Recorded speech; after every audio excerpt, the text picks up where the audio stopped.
오늘은 시편 107편 23절부터 43절까지의 말씀을 함께 나누어 보겠습니다. 어제 우리는 시편 107편 전반부를 통해 세 가지 고난의 자리를 보았습니다. 광야에서 길을 잃은 자들, 흑암과 쇠사슬 아래 갇힌 자들, 어리석음과 죄악으로 병들어 죽음의 문에 가까이 이른 자들이었습니다. 그리고 그 모든 자리에서 반복해서 들은 말씀이 있었습니다. 이에 그들이 그들의 고통 때문에 여호와께 부르짖으매, 여호와께서는 그 부르짖음을 들으시고 그들을 건지셨습니다. 길 잃은 자를 바른 길로 인도하셨고, 갇힌 자를 끌어내셨고, 병든 자를 말씀으로 고치셨습니다. 그런데 오늘 이어서 살펴볼 23절 이하에서는 또 하나의 고난의 자리가 등장합니다. 23절부터 32절에서 마지막 네 번째 유형이 등장합니다. 바다의 폭풍을 만난 사람들입니다. 배들을 바다에 띄우며 큰 물에서 일을 하는 자는 여호와께서 행하신 일들과 그의 기이한 일들을 깊은 바다에서 보나니, 이 사람들은 바다를 잘 아는 사람들입니다. 물길을 알고 배를 다루고 위험도 어느 정도 계산할 줄 아는 베테랑들입니다. 그런데 25절을 보십시오. 여호와께서 명령하신즉 광풍이 일어나 바다 물결을 일으키는도다. 풍랑은 우연히 생긴 것이 아닙니다. 자연이 스스로 날뛴 것이 아닙니다. 여호와께서 명령하신즉 광풍이 일어납니다. 즉 풍랑도 하나님의 주권 아래 있습니다. 잔잔한 바다만 하나님의 것이 아니라 광풍도 하나님의 것입니다. 평안도 하나님의 손 안에 있고 흔들림도 하나님의 손 안에 있습니다. 그러므로 성도는 풍랑을 볼 때 그 풍랑 위에 계신 하나님의 손을 보아야 합니다. 이렇게 하나님이 일으키신 풍랑을 만났을 때 인간이 할 수 있는 일은 무엇일까요?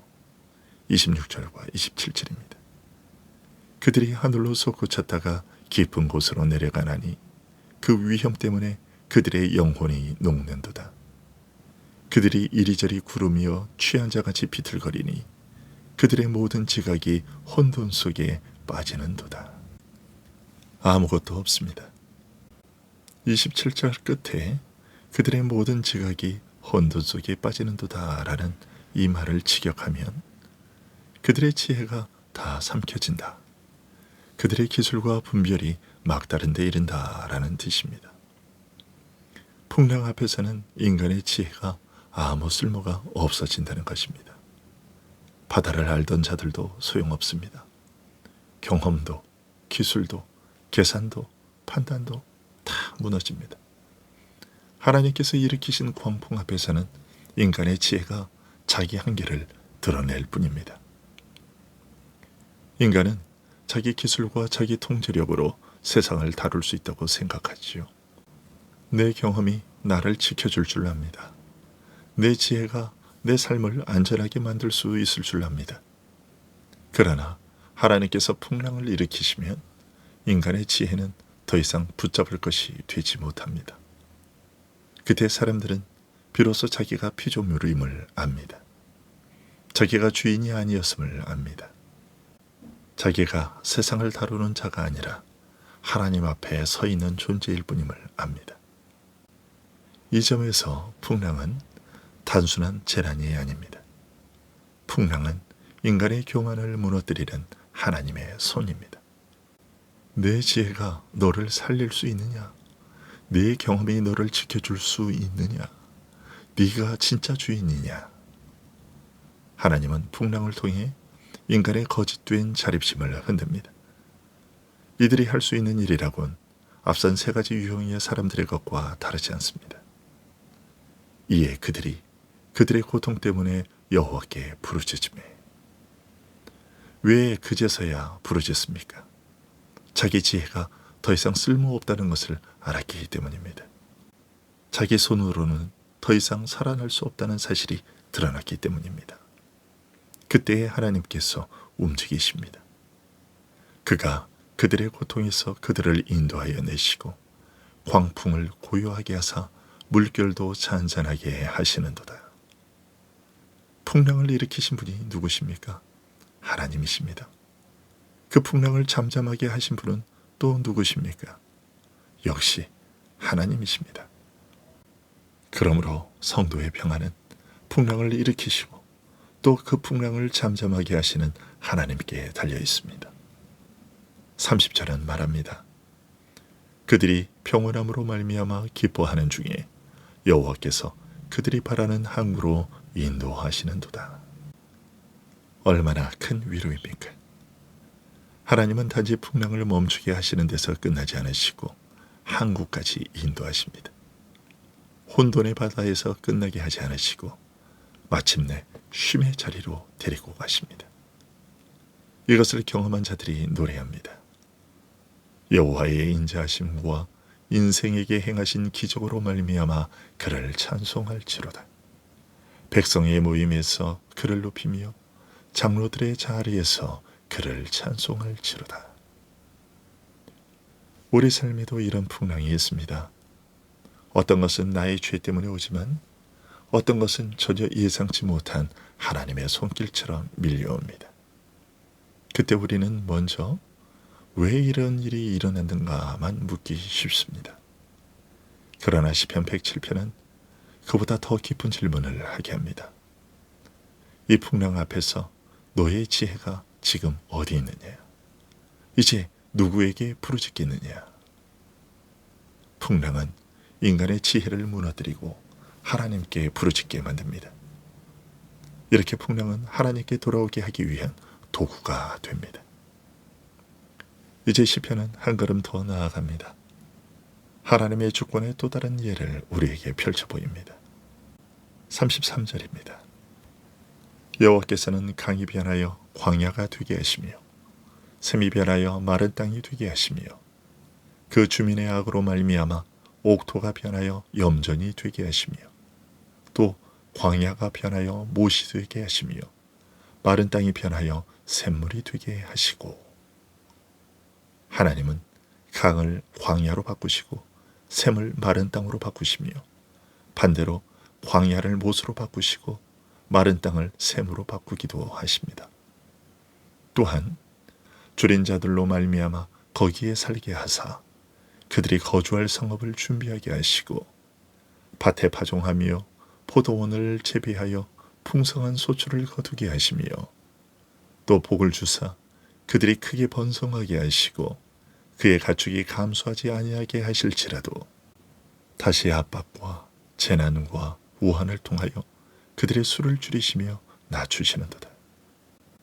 여호와께서 고관들에게는 능욕을 쏟아 부으시고 길 없는 황야에서 유리하게 하시나 궁핍한 자는 그의 고통으로부터 건져주시고 그의 가족을 양떼같이 지켜주시라니. 존귀한 자를 낮추시고 가난한 자를 높이십니다. 무슨 뜻입니까?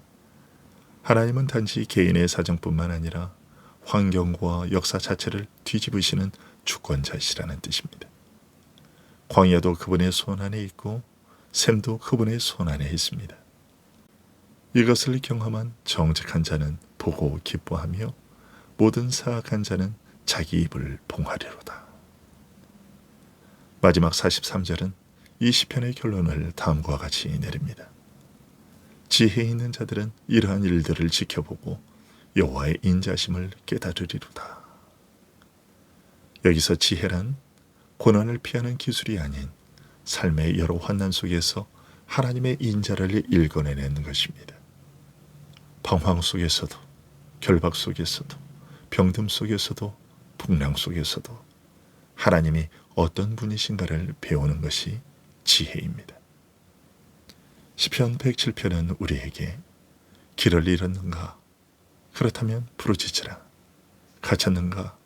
그렇다면 부르짖으라. 병들었는가? 그렇다면 부르짖으라. 풍랑 속에 있는가? 그렇다면 부르짖으라.